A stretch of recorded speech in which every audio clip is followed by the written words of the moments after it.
Neon White is one of the best games that I have ever played. That's not an exaggeration. It is one of the most singularly interesting and, by creative director Ben Esposito's own admission, video gamey games I have ever played. I'm Ben Esposito. In 2018, I released Donut County, a wholesome game designed for kids and adults alike. After that, I decided that my next game will not be for kids or adults. It'll be a game for freaks. If you have played the game before, then you might know what I'm talking about when I say that Neon White rather intentionally has the player stare down the game mechanics, and sometimes those mechanics stare back. Neon White is all about taking very simple concepts and ideas and stretching them to their absolute limit. My first time with the game was phenomenal, and the experience I had was an experience that largely isn't available anymore if you pick up the game today. I'll circle back to that experience and why you probably can't boot up the game and have the same feeling I had in the opening weeks of the game.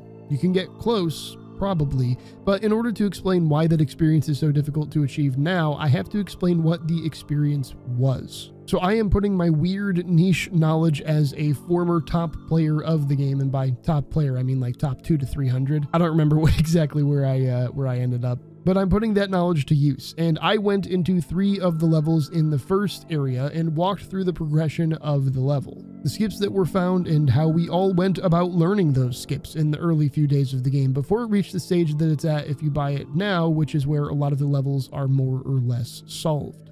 Global leaderboards? If it seems like I'm making this game be a bit intimidating, I promise it's not. You don't even unlock the global leaderboards until you have pretty much mastered the base difficulty of the level. But I will say that that doesn't help if someone on your friends list used to be really, really good at the game. I'm so insane.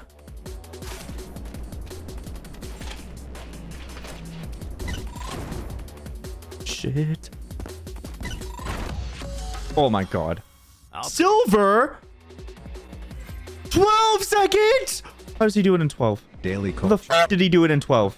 The funny part is that wasn't even one of my good times. Before we get there, though, I want to explain the basics of the game really quick. The idea is that you have 2 objectives in every level of Neon White. Every demon needs to be dead, which you have a live counter for in the upper left of every mission, and you need to touch the end gate, which is only available once all the demons are dead. There's a lot in between those rules, but that's the basics of it. If you've never seen the game before either, then it would also be beneficial for me to mention that the weapons you use to kill those demons in this game are cards. There's a lot of nuance to what the card guns are and how they're used, but all you need to know for this section is that each card has a normal firing function, like the yellow pistol you're going to see me use in the first level, being like a low damage, fast as you can shoot gun. And they also all have a right-click discard ability, which for the pistol is essentially a double jump. You can use that discard as long as there's a single bullet left in the gun. I do realize this might be a kind of weird video overall, especially the next section where I kind of walk you through the anatomy of the speedrun progression, but I also think this is something you won't really find in many other places on YouTube. Like, what I'm about to walk you through is some pretty obscure knowledge of the speedruns for a game that I wouldn't call obscure, but definitely wasn't as popular as it deserves to be. I'm not nearly as highly ranked as I used to be because I stopped playing the game,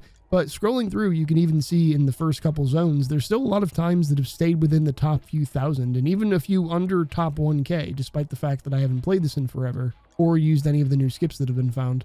I hope you enjoy me walking you through how the speedruns of these first, few early levels were discovered and the progression of that discovery. So let's get started with the 3rd level of the first zone in the game. You see me kind of moving my mouse around in a weird way. That's because I originally recorded this live, and that turned out to be a nightmare because I ramble way too much. So here we are. This is one of the levels that I still hold a fairly respectable time in, mostly because there isn't really any new crazy skips that have cropped up. Mostly just people getting stupidly good runs that have bumped me down a bit over time. So welcome to Cascade. The basic way that you might go about any first run of a level in Neon White is just kind of following the colors. The levels are almost always laid out in a really intuitive way so that the first clear without any skips is straightforward. You walk forward and see a card on a ledge, so you jump up, shoot the enemy down below, jump to the card above it, and circle around to more cards and enemies, hopping up where there's a ledge above you. You kill the last enemy, and then you nab the last pistol card for another jump to send it home. It's pretty simple.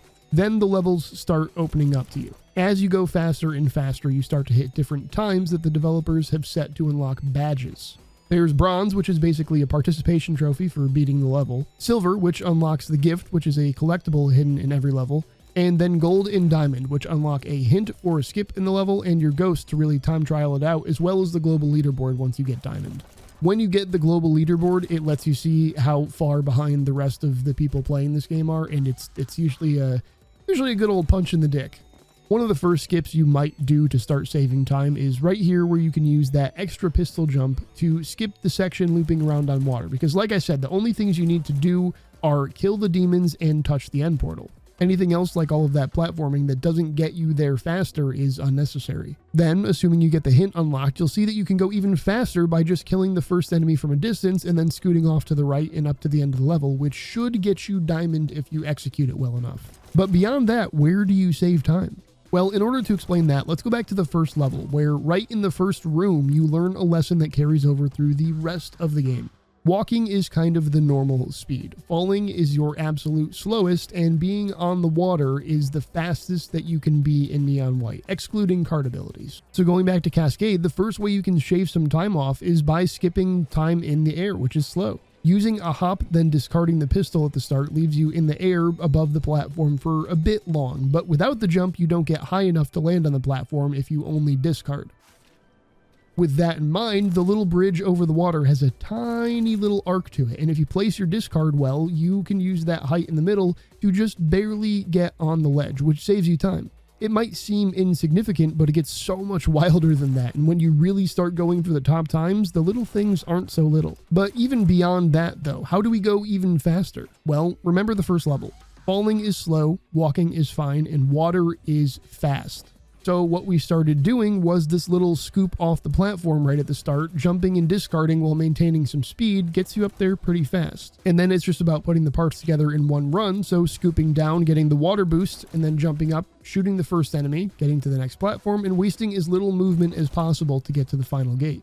That should get you under the dev time, which are secret red badges of what the developers considered like the gamer speedrun times. What's funny to me is that some of these are pretty close to the world records for the level, but some of the dev times get blown insanely out of the water by the world record because players found shit I don't think even the devs expected in some areas. Neon White is such a great game because they set up the levels and mechanics in a way that optimization and little things start to matter a whole lot by the end of your time pushing for runs in a given level. With my Ghost on, you can see that my best time is faster than me because in that run, I was just really clean. I was also using little optimizations, like not jumping and then discarding, which would leave me in the air longer, but just discarding right at the edge of the first platform to keep airtime down, as well as not jumping off the last platform and keeping movement precise. Let's move on to another level for now though. This one's really cool. This is Purify, which has the purple machine gun card that has a little sticky bomb as its discard ability. The level's kind of set up for your first run to use the bomb discard on the two groups of enemies and then just hose down the single enemy in between.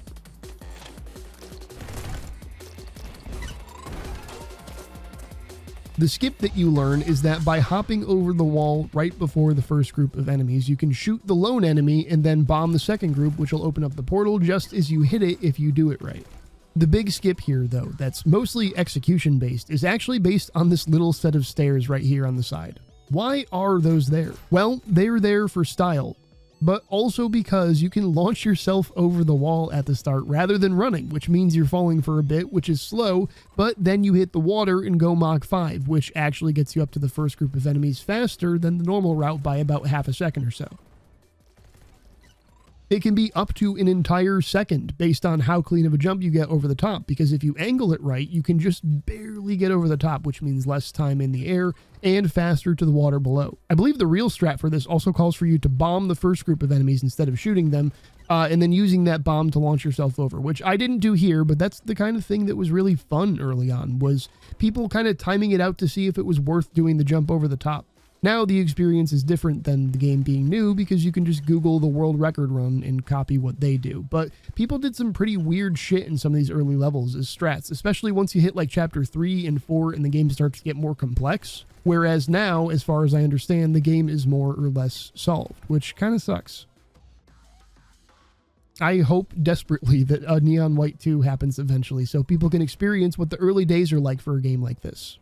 Anyways, let's move on to the third level, because this one is pretty interesting, and while some of the later levels are more complex and crazy, I do think that you should still pick this game up.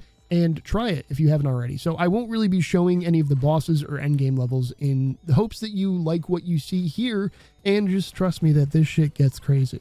It also helps that for every new zone you get a new Machine Girl song. I mean, this game literally comes with a free Machine Girl album. Come on now. Okay, this is Pummel, which is one of the more deceptively execution-heavy speedruns in the early levels. This level is where it really came into being that speedrunners wanted to be on water as much as humanly possible, because the evolution of the strat came about in such a weird way. Initially, you might just kind of follow the path and then use the discard ability on the middle demon, which will blow up the whole group, and then you just jump across into the gate and call it there. The first skip would be obvious, right? What we tried doing was shooting all the demons, going full aim labs, and then double bombing beneath us to launch us across the gap. Especially with the hint in mind to hop on the platform and to get to the guns quicker, this sped things up a lot, but it wasn't perfect. You see, the discard on Purify always has an upward intention if you use it to bomb jump, which led to a lot of airtime in that jump over to the gate. And the airtime that you spend jumping to the guns in the first place is a lot too, and if you remember what I said earlier, airtime is slow. So what the speedrunning Discord came up with was a twofold water-seeking strategy, kinda. This is the one I very clearly remember being just, like, silly when someone tried it for the first time. And by the way, when I say progression of speedruns, typically this was happening in, like, a half an hour where there was, like, 3 people running it, and then they just figured it out. The people playing this game early on were fucking smart. So first off, you'd fall off the starting platform, and instead of using the little platform in the middle to jump across, you use it to bonk yourself on the head on the bottom left corner of it. This lands you on the side of the main platform with the guns, and this is a lot harder than it looks, because bonking on the wrong part of the platform means you don't get the jump right, and either over or undershoot, meaning you lose time, or you get your head stuck under the lip on the gun platform, which I'm sure you'll see me doing a bit in the footage. I'm rusty, alright? Leave me be. Assuming you do that part right though, the aim labs also wasn't cutting it, and the bomb over the middle was still too much airtime. So we started just using one bomb on the center demon and running right over the platform to the water on the other side, because a single bomb actually bounced you high enough to get right up into the end gate. So we started just using one bomb on the center demon and running right over the platform to the water on the other side, because a single bomb actually bounced you high enough to get right up into the end gate. Less time in the air, less time aiming, maximize time on the water. Fucking sweet, right? That's where I think Neon White shines so much, in the fact that it's almost like an execution puzzle rather than aim labs. Most of the speedrun routing tries to take as much of the human error out of it as possible, except when you get to the rocket level speedruns. Those take a lot of long-range sniping, and I was always awful at those. But I do think this game is really for everyone, and I think that anyone can beat it. If it looks intimidating or I've made it seem like a lot in this video, I promise this game is very digestible and it doesn't take itself seriously. I mean, the story is very anime. Like look at this real cutscene. It's a very real cutscene that's definitely in the game. Whoa, White! What the hell were you doing in there? Frying chicken? No, White just pisses loud as fuck. It's pretty cool.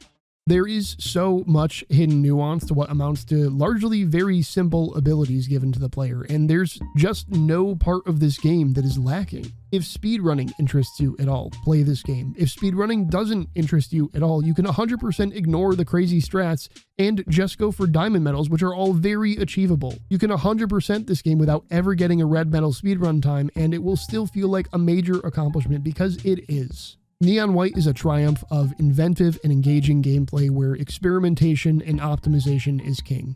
That's one of the reasons I spent so goddamn long playing it and pushing for those times early on. It's just fun. And at the end of the day, that's all that should really matter. Thanks for watching.